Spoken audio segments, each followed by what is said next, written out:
This is the first whisky maker in London for more than a century.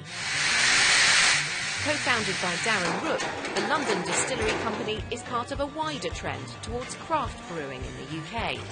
But it takes 3 years and a day for whisky to become whisky, and this isn't ready yet.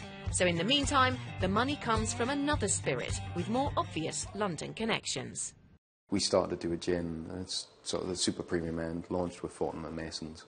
And tell us about the gin, because you've actually taken somebody else's business plan, in a sense, haven't you? So what actually happened was we were building the space, and we found through an image that was sent to us a business prospectus for another London distillery company, and it was a gentleman called Ralph Dodd, and he actually didn't succeed in his plans.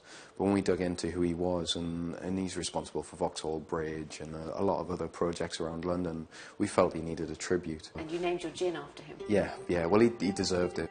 The distiller sits alongside a gallery space and a street kitchen in this old Victorian dairy which has become a creative hub in South London.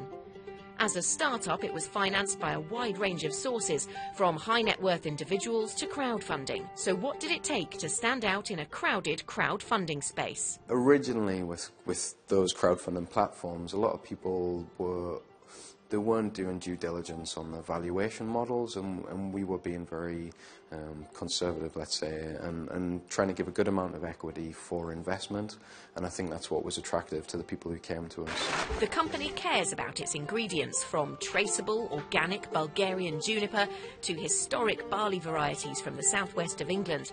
But it's the honey that gives the gin its floral flavours. Each postcode in London has very specific flavour profiles. Urban bees have a lot more diversity in plants to choose from. And what should you drink your gin with? From a pairing point of view, white chocolate with cardamom, a flavoured white chocolate with cardamom, is incredible. The gin we developed to be both sippable and mixable, and we're taking a kind of whiskey twist on gin.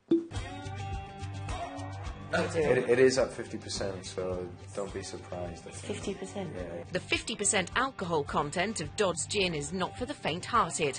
But with all those organic ingredients, botanicals and honey, I convinced myself it was almost a health food. Wow.